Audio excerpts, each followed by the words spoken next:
Meron bang masamang epekto ang kulang sa talik o pagtigil sa pagtatalik ng magpartner? Harmful ba? Beneficial ba?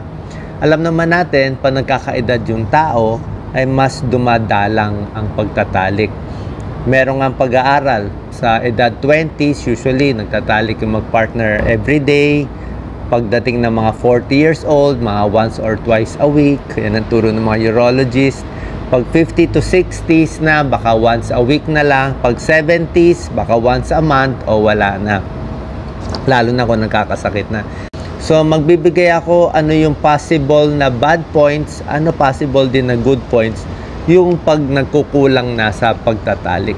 Pero ang disclaimer ko lang, hindi naman talaga 100% to para sa lahat ganito mangyari. Pero ito yung nakikitang mga epekto. Sa bad points, number 1, pag kulang sa talik ang magpartner, mas stress at mas anxious. Kasi yung pagtatalik nakaka-release ng stress. May pag-aaral, yung regular na pagtatalik ng magpartner, mas nakakatrabaho, yung mga stressful work like public speaking, mas kinakaya nila. Kasi during sex, naglalabas yung utak natin ng endorphins, tsaka oxytocin. Ito yung mga pampasaya, mga feel-good na chemicals, natural chemical ng katawan. Number 2, may isang pag-aaral, nakita na yung mga taong kulang sa pagtatalik, parang mas mahina ang immune system. Mas bumababa yung immunoglobulin A nila. So, IgA. Yung IgA, panlaban to sa mga infection. Number 3, pag hindi na nagtatalik ang magpartner, pwede magkaroon ng, alam niyo na, misunderstanding, insecurity. Anyway, pwede rin naman walang talik, lalo na kung may sakit na yung isang partner. Pwede naman hawak na lang, yakap na lang, regalo na lang, yung pagmamahal. Nagbibigay rin naman to ng mga good hormones.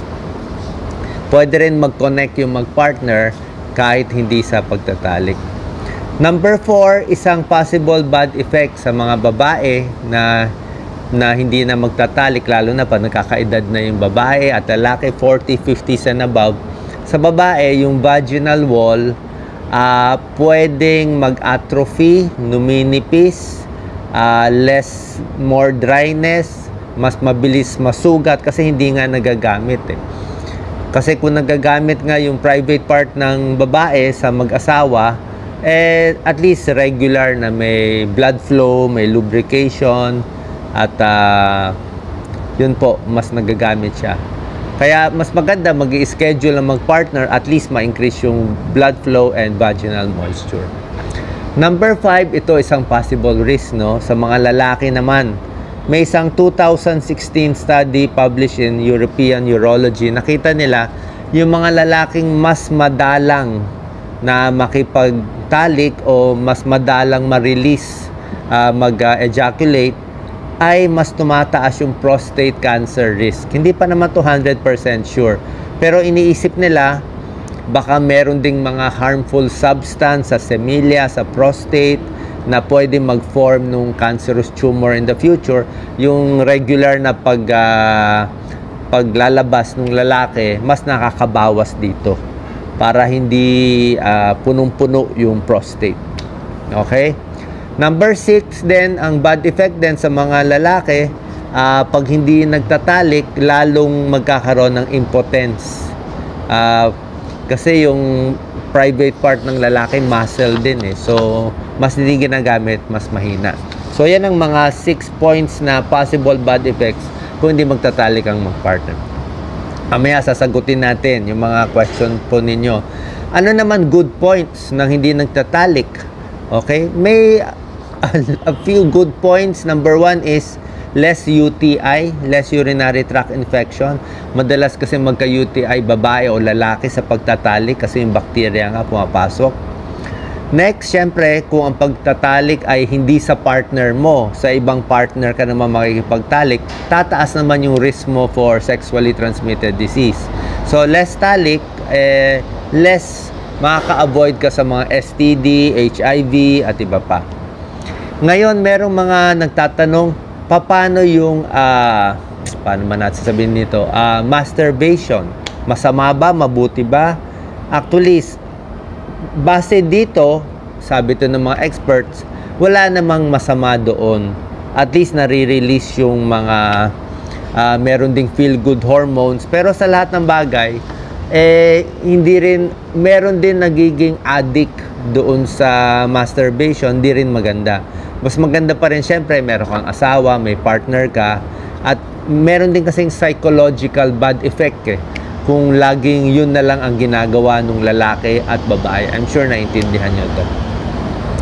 At meron pa isang research na malaki. Bagong medical study, ito po ginawa sa Europe to sa Europe. Maraming pasyente chinek nila dito, 50 years old and above na lalaki at babae, pinag-aralan for 4 years sa Europe. Tiningnan nila yung sexual activity at yung lakas ng katawan, ano magiging epekto. Ang nakita nila dito sa survey nila to, yung mga lalaki at babae na mas madalang, mas less ang pagtatalik ng mag-asawa, sa babae, mas tumataas yung masama ang pakiramdam. Masama yung parang laging may sakit. Pero sa babae, kahit hindi sila nagtatalik, hindi naman tumataas yung serious illness nila. Yung mga serious case, mga cancer at iba pa, mas hindi lang maganda pakiramdam nila. Sa mga lalaki naman na above 50 years old na less ang pagtatalik, nakita nila yung mga mas hindi nagtatalik, mas nadadiagnose sila ng cancer, 63% more, 41% more mga diabetes, heart disease at iba pa. So paano natin ma-interpret itong study? Ano ibig sabihin? Ibig sabihin pag hindi nagtalik, magkaka-cancer, magkaka-heart disease at diabetes? Actually, sa tingin ko, baka hindi Unang-una, it's very possible yung mga taong ito na above 50, talagang mahina na sila, talagang may heart disease na sila, kulang sila sa exercise, kaya hindi sila nakakatalik.